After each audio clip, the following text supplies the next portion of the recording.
que está empezando a anochecer más pronto. Y también los cambios de temperatura ya están sintiendo, ¿verdad?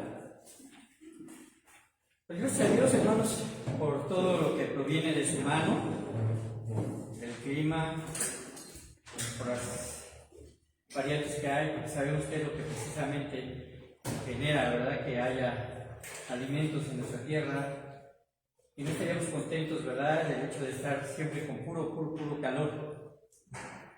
Nos gusta que sea variado el clima. Bien, hermanos, vamos a continuar con las secciones que están basadas en la primera carta a los Corintios. Así que si pueden ir ustedes ahí, vamos a hablar el día de hoy de algunos modelos con respecto al matrimonio que nos adentran en el capítulo número 7. Primera de Corintios, capítulo número 7.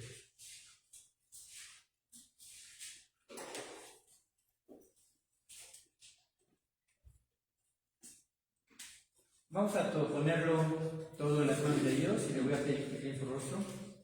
Padre bendito, te damos muchas gracias porque tu palabra, Señor, es vasta, llena nuestras expectativas y nos da los principios correctos y modelos a seguir, Señor, para que podamos tener una vida plena, Señor, una vida satisfactoria, una vida, Padre Santo, de acuerdo a tu propósito, al crear, Padre Santo, o al instituir, mejor dicho, el matrimonio.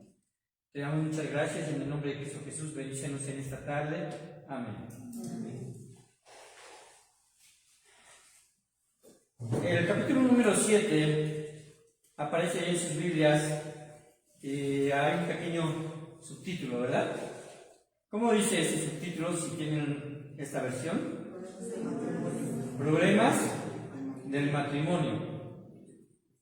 No encuentro ningún otro título en la Biblia que diga matrimonio feliz, ¿verdad? O el matrimonio perfecto. No lo encuentro. Y quien puso precisamente este título, pues fue sobre precisamente lo que está tratando aquí Pablo. Aunque en realidad la parte medular de este capítulo precisamente es el señorío de Cristo en nuestro matrimonio. Es el problema medular. No quiere hacer énfasis tanto en el matrimonio, y hay varios versículos aquí en este capítulo o varios aspectos que nos pueden dar entrada a diferentes temas, pero lo vamos a analizar de alguna forma, vamos a decirlo así, general, pero que nos pueden dar precisamente una luz sobre lo que Pablo está tratando de decir. Una vez, ¿verdad?, un gran nadador, pues estos grandes nadadores que les gusta atravesar el mar, atravesar quizás, ¿verdad?, este tipo de retos, ¿verdad?, canales como el Canal de la Mancha y algunos otros. Se le preguntó, ¿verdad?, un poco acerca de qué le parecía el mar, y cuando entraba él dice: bueno, el mar para mí es como el matrimonio. Me gusta estar cerca de él, me gusta sentir su agua tibia, me gusta el sol, me gusta estar en la playa, me gusta disfrutar, ¿verdad?, de la humedad y la calidez del sol, pero en ocasiones cuando entro al mar también quiero salir. Y esto lo habla precisamente y lo menciona, ¿verdad?, de una forma muy metafórica, porque sabes que el matrimonio, hermanos, como cualquier relación humana, va a ser compleja. Casi siempre se habla de que hay problemas en el matrimonio o que hay problemas con los hijos. Déjenme decirle que en realidad, ¿verdad?, en el aspecto de la consejería bíblica, en el aspecto de la consejería pastoral, los problemas que más se tratan, ¿verdad?, de primera índole son estos dos aspectos: el problema con los hijos y el problema con los matrimonios. No se habla mucho acerca de problemas en el trabajo, qué hacer, ¿verdad?, a lo mejor con una persona conflictiva dentro del trabajo, aunque también, ¿verdad?, tenemos parámetros y cuestiones que podemos decir para poder tratarnos con los demás. No se habla mucho acerca de problemas entre hermanos, aunque también existe esta posibilidad, ¿verdad?, de dar quizás consejería a través de todo esto, o problemas familiares. Pero realmente los más, vamos a decirlo, sustanciales, o los que más buscan consejería, son precisamente los matrimonios por esta situación de relación. Ahora, los matrimonios, hermanos, en nuestra iglesia no están libres de tener problemas. En realidad no existe, ¿verdad?, ni se puede dar un panorama por el hecho, vamos a decir, un pastor que oficie una ceremonia matrimonial, de agarrar y decir, ustedes van a ser felices para siempre. Eso suena más bien a un cuento, ¿verdad?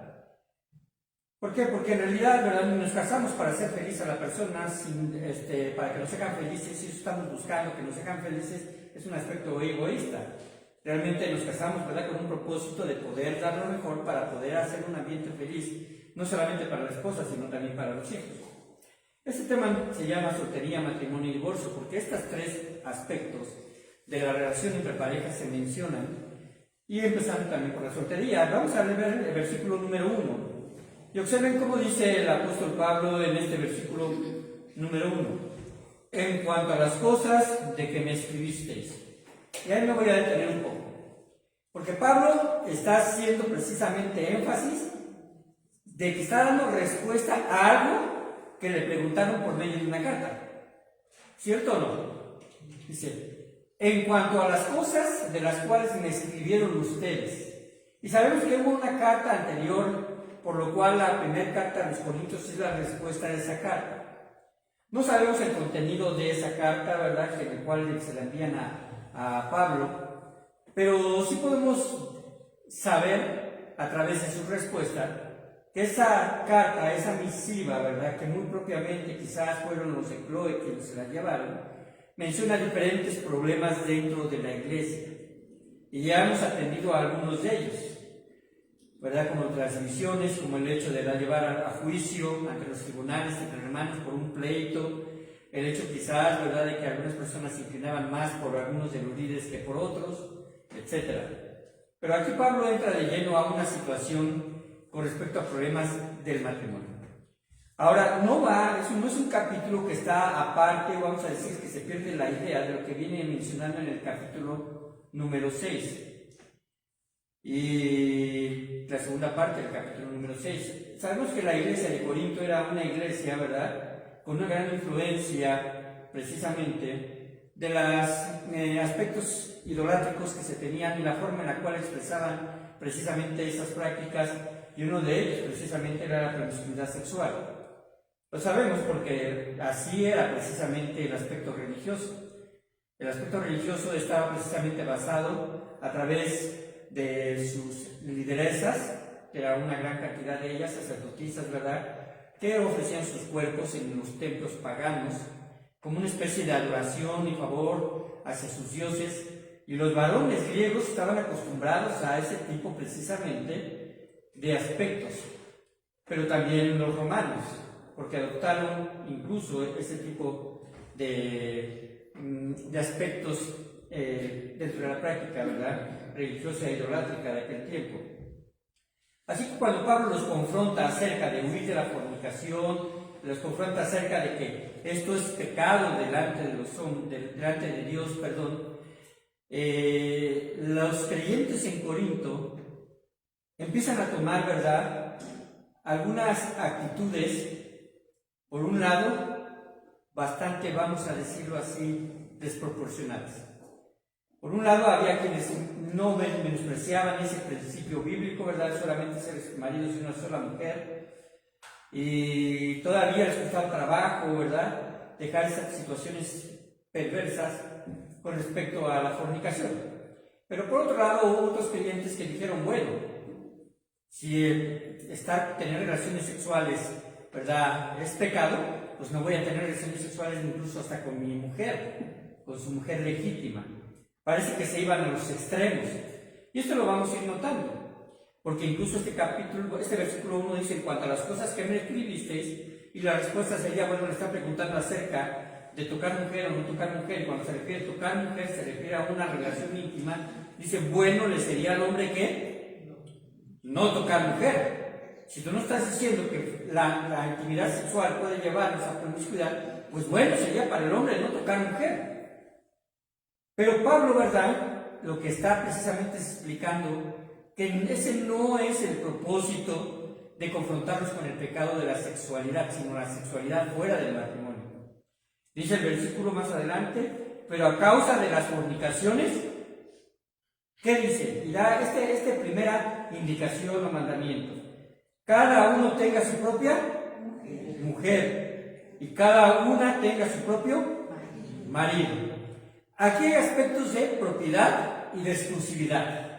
Es decir, en un matrimonio hay exclusividad porque solamente soy para mi esposa y solamente soy para mi esposo en el caso de la mujer. Y dice, cada uno tenga. Ahora, aquí no está dando específicamente Pablo una indicación de que de todos los hombres o todas las mujeres necesitan casarse, que esto es un aspecto necesario en la vida de las personas, porque también va a hablar de la soltería. No está diciendo que una persona que se mantenga soltera está en pecado, sino que está diciendo que es necesario a causa de las fornicaciones. Y vamos a ver en los siguientes versículos por qué Pablo menciona esto, porque menciona precisamente esta situación, ¿verdad?, de conformación biológica que Dios quiso poner en todo ser humano, ¿verdad?, y que en algunos casos, algunos hombres, ¿verdad?, cuentan precisamente con un don, ¿verdad?, que les permite tener abstinencia sexual, el don de la continencia. Así que empezamos con este versículo y Pablo entra de forma llena. Y dice el versículo número 2, pero a causa de las fornicaciones, cada uno tenga su propia mujer y cada uno tenga su propio marido. Vuelve a hacer énfasis con respecto a esto. Ahora, ¿por qué está diciendo a causa de las fornicaciones cada uno tenga su propia mujer? Porque sin lugar a dudas el apetito sexual existe en la vida de las mujeres y de los hombres. Y ese apetito sexual es un deseo legítimo, es un deseo que Dios puso en nuestras personas. Ahora, es un deseo que solamente es exclusivo para esta vida. Ya en el cielo no tendremos este tipo de apetito, ni tampoco nos casaremos, ni nos daremos en casamiento. El matrimonio está hecho para esta vida física. ¿Recuerdan cuál fue el propósito allá en Génesis? Por tanto, dejará el hombre a su padre y a su madre, y se unirá a su mujer, y los dos serán una sola carne. Ahí vemos los propósitos bien definidos, pero no solamente los propósitos, sino el modelo. Actualmente se habla de algunos modelos ideológicos que están fuera de todo parámetro, porque ahí dice dejar el hombre a su padre y a su madre. Primeramente hay una situación de desprendimiento, ¿verdad?, en este aspecto, ¿verdad?, una situación en la cual ya no hay un enlace, aunque todavía emocional, pero ya no de dependencia hacia el padre y la madre, y se unirá a su mujer. Ahí no da ningún, vamos a decir, aspecto o una ventana abierta que sea otro tipo de matrimonio con personas del mismo sexo, ¿verdad?, o de diferente forma. No lo hay, solamente entre un hombre y una mujer. Y después menciona el aspecto precisamente del propósito, ¿verdad?, reproductivo, y se unirá a su mujer y los dos serán una sola carne. Y esto solamente es posible, ¿verdad?, a través de esa unión entre un hombre y una mujer. Así que cuando Dios forma al hombre y la mujer, pone ese apetito sexual, pero aquí está diciendo, bueno, si tú tienes una esposa y tienes un esposo, este modelo y este propósito que acabo de mencionar en Génesis se debe de cumplir. ¿Por qué? Porque el deseo, ¿verdad?, sexual va a permanecer en ellos, y dice, a causa de las fornicaciones, cada uno tenga su propia mujer y su propio marido. Y voy a continuar porque se va a ampliar más este tema. El versículo número 3, por favor, léanlo las damas. El marido cumpla con la mujer el deber conyugal y asimismo la mujer con el marido. Recuerden cuando hablé acerca de esto, de que ahorita que acabo de mencionar, el matrimonio es un aspecto, un modelo de exclusividad, es decir, solamente somos exclusivos uno para el otro. Ajá. Cuando habla acerca de esto, también está hablando acerca precisamente de una situación en la cual, cuando el hombre y la mujer se casan, ¿verdad?, vamos a decirlo así, dejan de ser exclusivos para sí solos y ahora son parte dependiente de su pareja. El marido cumpla con la mujer el deber conyugal. Cuando se refiere al deber conyugal, hermanos, aquí se está refiriendo al aspecto íntimo. Algunos han querido aplicar esto con respecto precisamente a la provisión del dinero, a la provisión de la manutención, al cuidado de la mujer, en la salud, ¿verdad?, cuando se habla acerca de los otros matrimoniales, en la salud y en la enfermedad, pero realmente Pablo no se está entrando en ese aspecto que tiene que ver con otras áreas, sino se está refiriendo al aspecto precisamente íntimo. Y dice entonces que el marido cumpla con la mujer el deber conyugal y asimismo la mujer con el marido. está hablando precisamente de un aspecto en el cual yo he perdido el derecho sobre mi cuerpo al momento de casarme, en el sentido de que yo debo de tener disposición y estar disponible en el aspecto sexual cuando lo requiera mi esposa o cuando lo requiera el esposo. Ahora, esto no es un aspecto de arbitrariedad, se le llama, ¿no? De ser arbitrarios, de decir, bueno, esto va a ser a fuerzas, va a ser bajo una situación de presión. No se habla con respecto a eso. Está hablando acerca precisamente de que nuestro sentir y nuestras emociones deben estar vinculadas para saber que un aspecto del matrimonio es poder ser un satisfactor hacia mi pareja. No es un aspecto en el cual, pues aquí la palabra de Dios dice y ejerzamos esto de una forma, vamos a decirlo, bajo presión, de una forma en la cual, digamos, bueno, no esté coaccionado, ¿verdad? Y solamente tú vas a hacer lo que yo digo, del caso del hombre hacia la mujer o de la mujer hacia el marido, porque en este sentido está poniéndonos en una posición de igualdad. Ahora entendemos por el Antiguo Testamento, hermanos, con respecto a las leyes de higiene, que había ciertos momentos en la vida de las mujeres en las cuales no podían estar con varón. Y este aspecto lo menciona la ley. Y esta ley de higiene precisamente se refería a la menstruación o después del parto. Entonces, si hay leyes de cuidado, y bajo ese modelo debemos de regirnos cuando también hablemos aspectos a lo mejor de un aspecto de enfermedad o un aspecto, ¿verdad?, en la cual haya un impedimento lícito para que alguno de los dos niegue esta situación, ¿verdad?, de responsabilidad del uno hacia el otro. Ahora dice el versículo número 5, y vamos a ver cómo sigue haciendo énfasis en algunos aspectos. No os neguéis el uno al otro, a no ser por algún tiempo de mutuo consentimiento. Ahora, hermanos, Pablo va adentrándose en este aspecto de decir, bueno, aunque hay una situación de una necesidad legítima en la cual debemos también nosotros, ¿verdad?, ser complacientes como pareja, pero también aquí empieza a hablar y dice, bueno, no es bueno que se nieguen el uno al otro en este sentido de esta necesidad.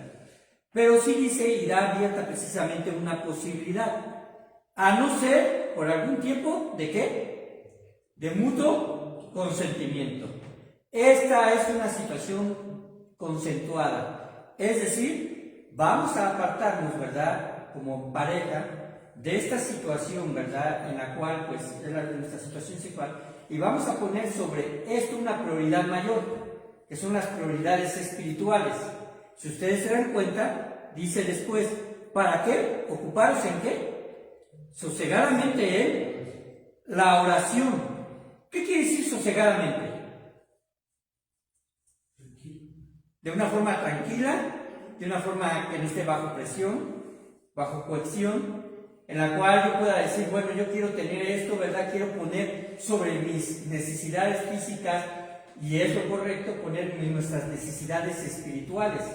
Ahora este principio, aunque está marcado en el aspecto íntimo, también está marcado en el aspecto material. Cuando nos vamos ahí precisamente a Mateo capítulo número 6, de las cuales nuestro Señor Jesucristo habla de las cosas que tenemos necesidad, como el vestido, como el sustento, y dice, Dios sabe que tenéis necesidad de todo eso, pero dice, mas buscar primeramente, ¿qué? El reino de Dios y su justicia, y todo lo demás os será añadido. Aunque allá está hablando precisamente de un aspecto de provisión, el modelo y el principio es muy sostenible con respecto a esto. ¿Qué debe de ser de prioridad para nosotros en relación a nuestra relación de pareja? Tenemos una relación más importante, y es nuestra relación para con Dios. Cuando estamos en una situación de consejería bíblica, ¿verdad?, en ocasiones, como lo he llegado a mencionar, y se trata a lo mejor de una situación de problemas matrimoniales, en el aspecto bíblico es necesario que aconsejemos a la pareja, que es necesario primeramente que resuelvan precisamente su relación con Dios, porque de ahí parten muchas situaciones que vienen a afectar a la pareja. De ahí parten muchas cuestiones en las cuales cuando uno de los dos o los dos no tienen una relación correcta, entonces están precisamente perdiendo el foco y no les está permitiendo poder tener armonía como hombre y como mujer. Ahora, las situaciones con respecto precisamente a estos aspectos de intimidad, dice aquí Pablo que es necesario, ¿verdad?, que tengamos precisamente un consenso, es decir, vamos a ponernos de acuerdo. Y esto lo podemos llevar a otras áreas, también en el aspecto espiritual, pero también en otras áreas cuando hay precisamente algún aspecto de índole emocional. Porque no vamos nosotros a presionar, ¿verdad?, a nuestra esposa o a nuestro esposo cuando está pasando por una situación de emocional, quizás de depresión por la pérdida de alguien de su familia. Porque podemos decir, bueno, si tenemos una relación con la familia de nuestra esposa y una relación con la familia de nuestro esposo, pero no ha sido tan profunda, porque ha habido un distanciamiento, pero muere el papá, muere la mamá, muere el cuñado, o a lo mejor un pariente cercano, pero que era muy querido para el esposo o para la esposa, no se va a encontrar las situaciones emocionales para que tenga una respuesta satisfactoria. Recuerden esto, el propósito de la sexualidad en la Biblia es un aspecto satisfactorio de ambos, no de uno solo. Y dice más adelante así, y volver a juntaros en uno. ¿Qué se refiere? Que también debe de haber una temporalidad. Que debe de haber una temporalidad. Lo que sucedía con los corintios y que en un momento dado consideraban que entonces era mejor no tocar mujer para tener mi mente bien y permanecer casados, pero sin tener acercamiento con su esposa o con su esposo, esto no iba a ser posible, al menos que ambos tuviesen el mismo sentir. Al menos que los otros hubiesen tenido, vamos a decirlo así, la misma observancia con respecto a esto. Pero el matrimonio no fue diseñado para esto, no fue para una simple compañía, sino para todavía una relación más profunda. Así que cuando habla respecto a eso, dice, y volver a juntarlos en uno para que no os tiente quién. Satanás, ¿están conmigo? ¿A causa de qué? De vuestra incontinencia. ¿Qué es incontinencia? A ver, alguien que me dé una definición así rápida. ¿Qué es incontinencia? No haber relación. En este sentido no haber relación. Ajá. Pero se puede referir a cualquier área en la cual, ¿verdad?, yo tengo que satisfacer cierta cosa y simplemente me abstengo de eso. Me abstengo de eso. Con respecto a esto, aquí está hablando acerca de abstenerse de la relación sexual. Pero vean precisamente Pablo, que es una persona que está instalado en la realidad y con los pies bien puestos sobre la tierra. Porque dice, a causa de vuestra incontinencia puede haber un riesgo. Puede haber un riesgo porque la necesidad existe. Y si esa necesidad no es suplida en base a la relación en la cual Dios ha establecido, pudiese haber a lo mejor, ¿verdad?, el riesgo de que lo busquen de otra forma o que haya precisamente no solamente eso, sino haya falta de equilibrio en la pareja, haya discusiones permanentes y haya situaciones en las cuales esté en peligro la relación, a pesar de que no hubiese a lo mejor una situación de adulterio o una situación de fornicación. Pero puede haber aspectos bastante reales. Y cuando habla acerca de esto, hermanos, una de las cosas que debemos de contemplar los que estamos casados y nos están oyendo, es que la relación sexual no se debe de utilizar como una herramienta para manipular al otro. No se trata de esto. No es una situación en la cual nosotros podamos tener y pues castigar de cierta forma, ya sea al varón o a la mujer, como un aspecto de manipulación por algún disgusto o algo que se quiere obtener en otra área. No se debe de utilizar de esa forma. Dice entonces el versículo número 6, mas esto digo por vía de concesión, no por mandamiento. ¿Qué se está refiriendo? Se está refiriendo que lo que antes había dicho con respecto a que, bueno, pueden tener a lo mejor un tiempo de oración, ¿verdad?, y tienen que tener mucho consentimiento para esto, para las cuestiones espirituales. Él está diciendo, esto lo digo como concesión, no por mandamiento, es decir, le deja a la pareja la decisión final de cómo hacer las cosas o cómo manejar esta relación. Ahora, hermanos, cuando hablamos acerca de esto, estamos entendiendo que Pablo está hablando a matrimonios creyentes. Y aunque a través de la historia, a través de la historia, los modelos matrimoniales en las diferentes culturas son a veces con algunas diferencias abismales que no son incluso parte precisamente de un diseño, ¿verdad?, divino, Porque, por ejemplo, podemos nosotros pensar qué sucede con algunos países musulmanes donde se da el matrimonio entre hombres maduros con niñas de 8 o 10 años. Podemos decir que es un matrimonio realmente legal porque las leyes lo están precisamente estipulando ahí. Realmente, a través de la palabra podemos decir que no es un matrimonio legítimo, porque cuando se habla acerca del matrimonio se habla de dos personas maduras con la capacidad de reproducirse y de elegir también. Aunque en la Biblia podemos ver que en el caso de los patriarcas, ¿verdad?, en algunos casos, ¿verdad?, cuando también se habla así aquí en 1 Corintios capítulo número 7, de que son algunos padres que les dan en casamiento a sus hijas, no era una situación en la cual no se le tomara parecer, se le tomaba también parecer a la mujer. Había ciertos lineamientos de tipo cultural, pero al final y al cabo también eran decisiones personales. Así que podemos ver que precisamente el matrimonio es algo en el cual debe de estar precisamente planteado bajo el primer aspecto, que es un aspecto entre dos personas que van al matrimonio por voluntad propia, bajo la edad adecuada, y que además es legalizada por las leyes. Por eso es que el matrimonio es así, porque de esa forma podemos decir que entonces Dios, en el caso de los matrimonios cristianos, y bajo los precisamente preceptos y modelos bíblicos, Dios bendecirá y estará precisamente en ese matrimonio. Vamos a ver cómo la familia también es bendecida a través del creyente o uno de los dos creyentes dentro del matrimonio. Dice así, quisiera, versículo número 7, quisiera más bien que todos los hombres fuesen como yo. ¿A qué se refiere aquí Pablo? ¿Pablo era casado o era soltero? Era soltero. Ahora vamos a entender también algún aspecto que es bastante interesante en el Nuevo Testamento. Ustedes no van a encontrar la palabra viudo en el Nuevo Testamento, sino solamente viudas, porque eran las que requerían atención y requerían también el aspecto de la protección. La palabra para soltero también es la misma que se utiliza en algunos momentos dados cuando el hombre ya ha perdido a su mujer y se encuentra en ese estado civil, se le considera un hombre soltero. Pablo se ha mencionado que algunos interpretan que quizás fue casado en el pasado. La realidad es que bajo esa situación pues hay algunas pequeñas lagunas que se quedan.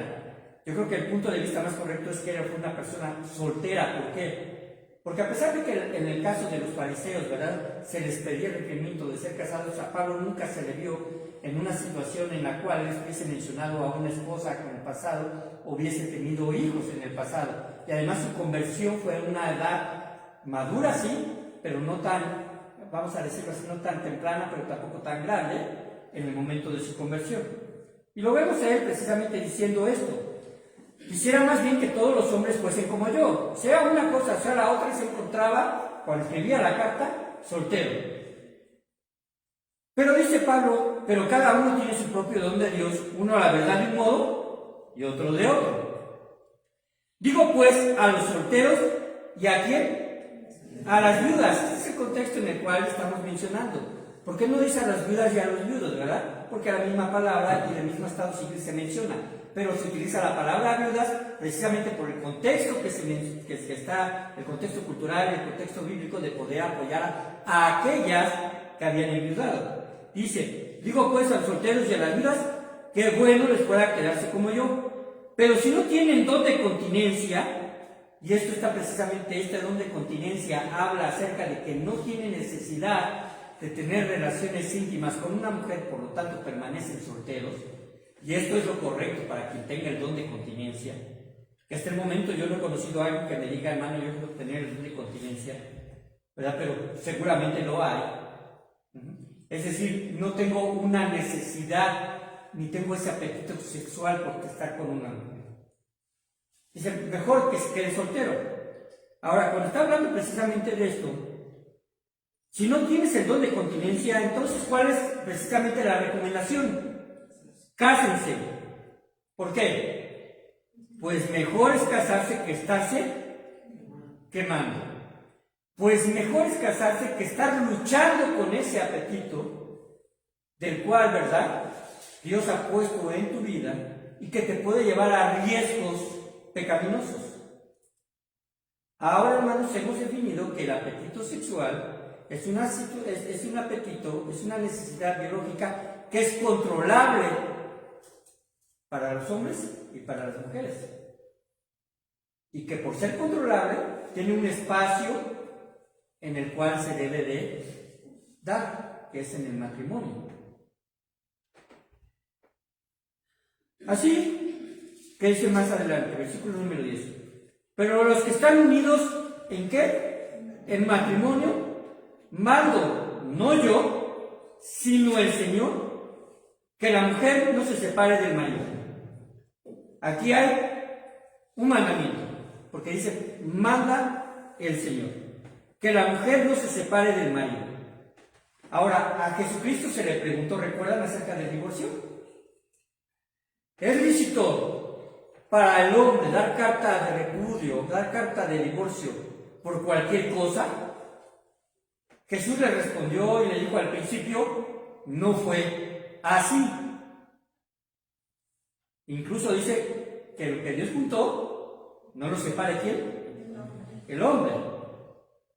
Y entonces los fariseos, ¿verdad? Y le preguntan, bueno, entonces ¿por qué Moisés dio cartas de divorcio? Y Jesucristo responde, por la dureza de vuestro corazón. Vamos a entender con respecto a esto. El mandamiento es que una vez que se ha culminado que una pareja en el matrimonio no haya un divorcio. Su propósito es que no exista el divorcio en el matrimonio. Ese es el mandato. Sin embargo, vamos a ver más adelante que fue la situación que precisamente orilló a Moisés que se diese carta de divorcio.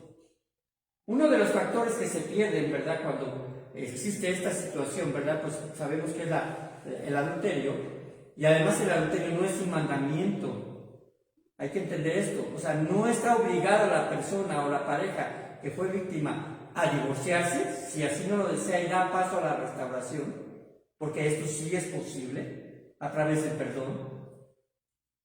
Pero si no es posible por la dureza del corazón, pues existe precisamente esta disyuntiva. Dice, la mujer no se separa del marido. Y después el versículo número 11, ¿qué dice? Por favor, lean a los varones. Y si se separa, que regrese sin casar, o reconcíliese con su marido, y que el marido no abandone a su mujer. Aquí está hablando con los corintios y les dice, bueno, ok, parece que ya había una situación de separación en algunos matrimonios. Y decían, bueno, nosotros estamos separados, no estamos divorciados. Pudiese, en el mejor de los casos, vamos a decirlo, no era una situación de adulterio, simplemente porque quizás no se llevaban bien. Estamos hablando de una cultura aquí, en este caso una cultura griega, pero en la cultura judía había dos escuelas rabínicas que daban paso a que se diese carta de divorcio. Una de ellas decía que por cualquier causa, como le dijeron a Jesucristo, es decir, no me gusta algo de la mujer, no me gusta cómo cocina, o no ha podido tener sus varones, no me gusta su temperamento, y esa escuela rabínica permitía que hubiese una carta de divorcio. En el libro de Deuteronomio vamos a encontrar, me parece que es el capítulo número 20, no estoy muy seguro, pero podemos checar en concordancia, vamos a determinar de que sí había una situación así, y se le daba carta de divorcio a la mujer, y si la mujer era repudiada, dice la palabra de Dios que entonces la mujer tenía permisividad para volverse a casar, pero no volver a regresar con su primer marido una vez que se haya conseguido un segundo matrimonio. Pero aquí en este caso precisamente está diciendo, bueno, si hay situaciones en las cuales parecen que no se están llevando bien, que son conflictivas y todo, bueno, yo estoy mandando que se reconcilien. Es decir, la reconciliación en el matrimonio es una situación que es de nuestra responsabilidad para poder nuevamente unirnos como pareja mientras no haya habido un divorcio. Puede haber una separación física, pero hay la posibilidad de reconciliarse. Así que esta mujer, ¿verdad?, de ella hablaba, vamos a ver que aquí hay un factor importante, porque a veces un creyente o una creyente se separa de su esposo o esposa. Dice el versículo número 12, y a los demás yo digo, no el Señor. Y cuando dice a los demás yo digo, estás viendo precisamente esa posibilidad de que ya había algunos que se habían separado, pero a los demás, dice, a los que todavía están separados, digo, a los demás yo digo, no el Señor, y cuando dice además yo digo también, no el Señor, Él está diciendo aquí algo de su propia, de la propia sabiduría que Dios le ha dado. Esta palabra también es una revelación de parte del Señor, toda la Escritura es inspirada por Dios. Y lo que está diciendo aquí Pablo, lo está diciendo, vamos a decir, como un modelo más, o una enseñanza extra de lo que Jesucristo había dicho, ¿verdad? A través de que lo que Dios juntó no lo separa el hombre, pero es una recomendación, o vamos, es una aclaración totalmente correcta de lo que va a decir Pablo a la congregación.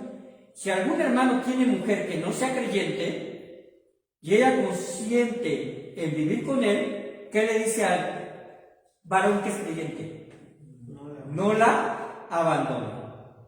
Así en este tiempo y en toda la historia de la iglesia van a llegar matrimonios que muy probablemente solamente uno de los dos sea creyente. Solamente uno de los dos sea creyente.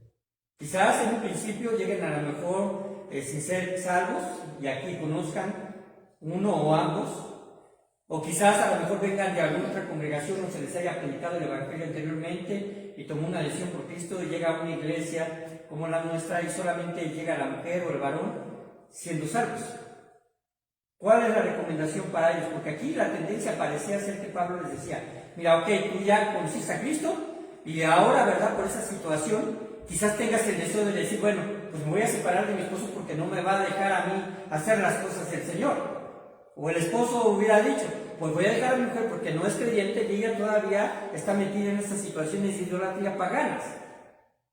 ¿Cuál es la recomendación? Que está sobre precisamente su propio argumento humano de esa esposa o de ese esposo. Está precisamente el modelo bíblico de lo que Dios juntó, no lo separa el hombre. Por lo tanto, si tú eres creyente, debes de quedarte con tu cónyuge. No lo tienes que abandonar, no hay una justificación para que lo abandones por cuestiones de la fe.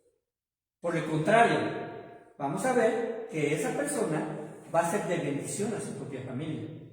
Dice así, versículo número 14, ya que aparece, porque el marido incrédulo es santificado ¿en quién? En la mujer, y la mujer incrédula en el marido. Pues de otra forma vuestros hijos serían inmundos, mientras que ahora son santos. Pero si el incrédulo se separa, ¿qué dice? Sepárese. Esta es la siguiente, vamos a decirlo, aspecto en la vida de una pareja en la cual pudiese haber un divorcio. Es precisamente el adulterio y aquí es el abandono de la unión. Si el incrédulo se separa, sepárese. Pues no está el hermano o la hermana sujeto a servidumbre en semejante caso, sino que a paz nos llamó Dios. Ahora, cuando dice el versículo 14, el marido incrédulo es santificado en la mujer, no está hablando de la santificación de la salvación. No está diciendo que porque yo soy salvo, y si mi esposa fuese incrédula, mi esposa va a ser salva por mi propia salvación. No está diciendo eso. Está diciendo de la influencia de una vida cristiana hacia la propia familia. Lo que nosotros precisamente tenemos dentro de una familia de incrédulos, si en mi caso mi familia no fuese, ¿verdad?, salva, ni mi esposa, ni mis hijos, ¿verdad?, la influencia que yo estoy dando a ellos son bajo los preceptos bíblicos. Es decir, yo tengo que estar en constante oración por ellos. Dios bendecirá sus vidas. Dios permitirá que a través de mi testimonio ellos puedan llegar a alcanzar también quizá la salvación, reconociendo a Jesucristo como su único y suficiente Salvador. Reconocerán que yo no estoy de acuerdo en ciertas actividades que se pueden realizar dentro de la casa, y siendo varón y líder de la casa tengo precisamente dominio sobre ese tipo de situaciones, o como madre también. Entonces está hablando de ese aspecto. Es decir, tu familia no está perdida gracias a que haya una persona creyente también que está siendo de influencia. Pero sin embargo, surge precisamente el otro lado de la moneda. Si el aspecto del incrédulo, bueno, el hombre se quiere separar, o el hermano o la hermana, ¿verdad?, que es creyente, dice, bueno, pues sepárese, porque no está sujeto a servidumbre en semejante caso, sino a paz nos llamó Dios. El matrimonio está diseñado, hermanos, para ser una relación en la cual seamos proveedores y seamos satisfactores de uno del otro. Pero sin embargo, vamos a seguir siendo diferentes de temperamento, quizás tengamos incluso algunas cuestiones, ¿verdad?, emocionales que nos atañen a uno y nos causan problemas y al otro no. Estamos para apoyarnos unos a otros, no somos iguales. El esposo ni la esposa vamos a ser iguales y durante el tiempo de nuestra vida quizás vayamos tomando actitudes que nos hagan cada vez más semejantes y con un mayor equilibrio, pero al final y al cabo, usted y yo lo sabemos, que si hay cosas que a lo mejor en cierta forma nos disgustan de nuestra pareja, ¿por qué? Porque no somos iguales. Y esas cosas que nos disgustan no necesariamente tienen que ser malas, sino simplemente nos cuesta trabajo conciliar. Nos cuesta trabajo conciliar. Dice el versículo 16, ¿por qué? ¿Qué sabes tú, oh mujer, si quizás harás algo a tu marido? Ahora, no es por su propio poder que harás algo a su marido. Está hablando de que por su testimonio será la influencia para que él se acerque a Dios. ¿O qué sabes tu marido si quizás harás algo a tu mujer? En realidad, hermanos, gracias a Dios, porque podemos entender que la evangelización comienza desde la pareja y en nuestra casa. Estaba hablando aquí precisamente de un aspecto en el cual el evangelio puede correr a través de nuestra propia familia, porque a veces nos escudamos y decimos, bueno, nadie es profeta en su propia tierra. Eso Jesucristo lo aplicó por el hecho de que le rechazaron su pueblo, ¿verdad? Y le rechazaron en sus propias ciudades. Pero en el amplio sentido, ¿verdad?, de la palabra, podemos decir que también en esas ciudades y esas aldeas hubo personas que se acercaron a Jesús.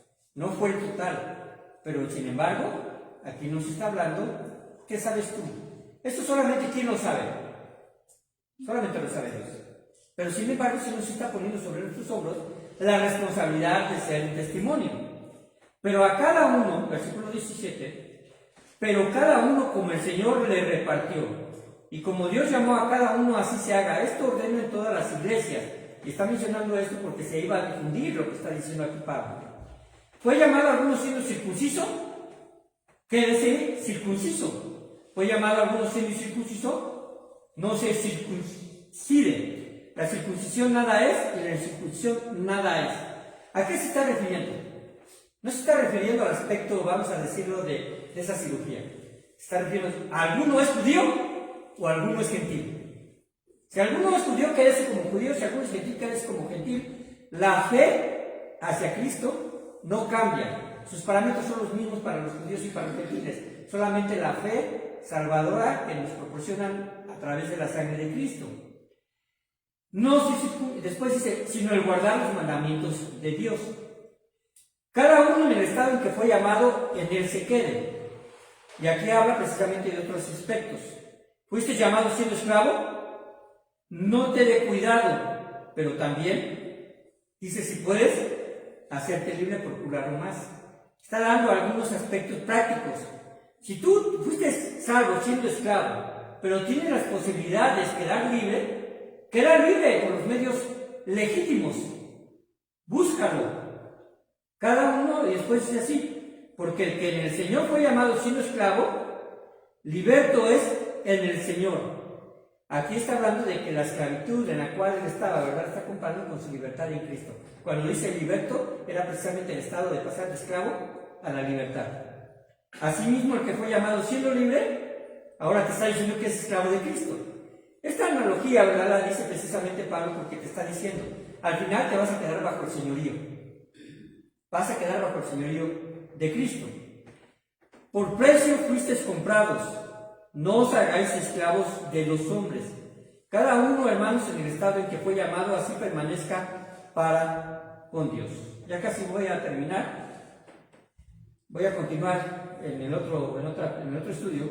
Dice, cada uno, hermano, en el estado en que fue llamado, así permanezca para con Dios. Se está hablando con el aspecto precisamente del estado, tanto civil como en el estado de esclavitud o libertad que estaban.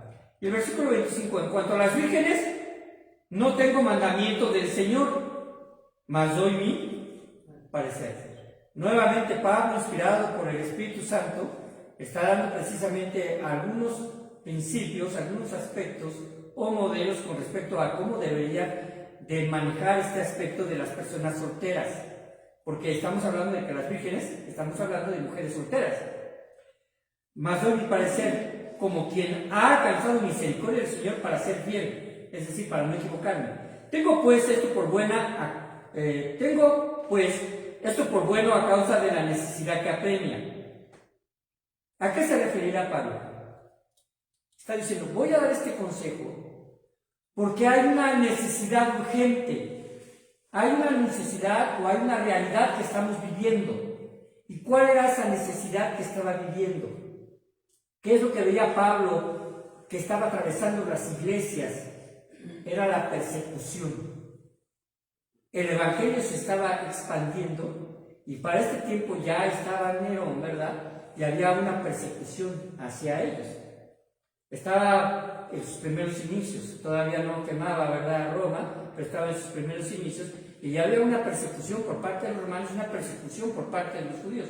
De tal forma que Pablo dice, bueno, si tú estás como mujer, como virgen soltera, pues te quiero decir esto por causa de esta necesidad o esta realidad que estamos viviendo.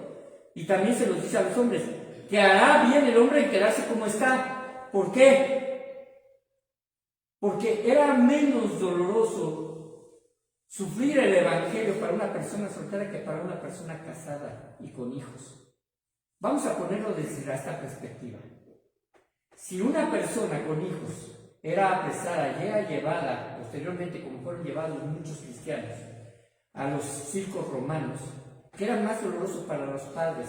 ¿Perder su propia vida o ver perder la vida de su familia? Sin lugar a dudas los ponían en una situación bastante grave.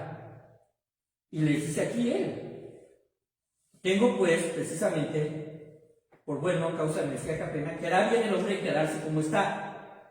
¿Estás ligado, mujer? Dice, si estás ligado, mujer, no te preocupes soltarte. ¿Ya estás ahí? Ya te quedas ahí, ¿no? ¿Estás libre de mujer? ¿Qué dice? No procures casarte por la necesidad que apremia. Pero bueno, esta es una situación de consenso, es decir, pero si tú decides, si te casas, no pecas. Y si la doncella se casa, no peca. Pero los tales tendrán aflicción de la carne y yo lo quisiera evitar. Es decir, tendrán quizás más dolor. Por esto digo, hermanos, que el tiempo es corto, porque estaba hablando acerca de esta situación. Resta pues que los que tienen esposa sean como si no la tuviese, y los que lloran como si no llorasen, y los que se alegran como si no se alegrasen, y los que compran como si no poseyesen, y los que disfrutan de este mundo como si no lo disfrutasen, porque la apariencia de este mundo se pasa. Hermanos, simplemente está diciendo aquí Pablo, bueno, en tu situación que estás viviendo, continúa tú viviendo. Si estás en una situación de dolor, piensa en esto, ¿verdad? Y que no te agobie el dolor. Que no te agobie el dolor. La situación es que Pablo, ¿verdad?, veía todo desde una perspectiva de todo el panorama que se estaba viviendo dentro de las iglesias y fuera de las iglesias. Y el versículo 32, voy a terminar en el 33, dice, quisiera pues que estuvieseis sin congoja, es decir, sin preocupación, sin angustia. El soltero tiene cuidado de las cosas del Señor. Aquí está diciendo, si estás soltero y eres creyente, vas a tener cuidado de las cosas del Señor. ¿De cómo agradar a quién? Al Señor. Pero el casado tiene cuidado de las cosas del mundo, de cómo agradar a su mujer. Ahora, no está diciendo que el esposo o la esposa sean carnales, no está diciendo en realidad eso, sino está diciendo que tiene una doble responsabilidad. Tiene que agradar a su esposa, a su familia, sin dejar de agradar a Dios. Pero para el soltero las cosas son más sencillas para este tiempo y para la situación que se estaba presentando. Y para el tiempo futuro, incluso podemos ver cuando ya hablemos acerca de la gran tribulación, ¿verdad?, que se habla acerca de los 144,000, se habla de 144,000 hombres vírgenes que no han tocado mujer. Estamos hablando en el aspecto práctico. Pablo se está basando en el aspecto práctico. El estar en matrimonio no es pecado, el buscar casarse no es pecado, mientras sea en el Señor y bajo los parámetros del Señor. El buscar, ¿verdad?, agradar a Dios a través precisamente de este modelo, de esta institución que Dios estableció, ¿verdad? Aún antes que haya establecido la iglesia, aún antes de que el hombre haya caído en pecado, Él estableció el matrimonio como algo sagrado entre un hombre y una mujer, bajo los preceptos de la promesa, el compromiso de no separarse y buscar siempre la reconciliación y el perdón. Vamos a terminar. Padre bendito, te doy muchas gracias por este tiempo y gracias porque tú nos permites aprender, Señor, de las diferentes situaciones prácticas que tu Biblia, que tu palabra, Señor, menciona y que tienen que ver con respecto al matrimonio, que tienen que ver con respecto a la soltería y al divorcio, Señor. Que Padre bendito, quisiéramos que ningún matrimonio creyente, Señor, tuviese que pasar por una situación tal. Sin embargo, mi Dios, tú danos sabiduría cuando, Padre bendito, tengamos la oportunidad de influir, Señor, para que haya una reconciliación y haya un perdón mutuo. Y la pareja, Señor, que prometió, Señor, estar unidos para toda la vida, así sea, o hasta que la muerte, Señor, les separe. Muchas gracias y te doy, Señor, toda la honra y la gloria por este tiempo y por las oraciones, Señor, que pusimos en tus manos. Esperamos tu respuesta, Señor. Y Padre Santo, llévanos con bien a nuestras casas. Amén.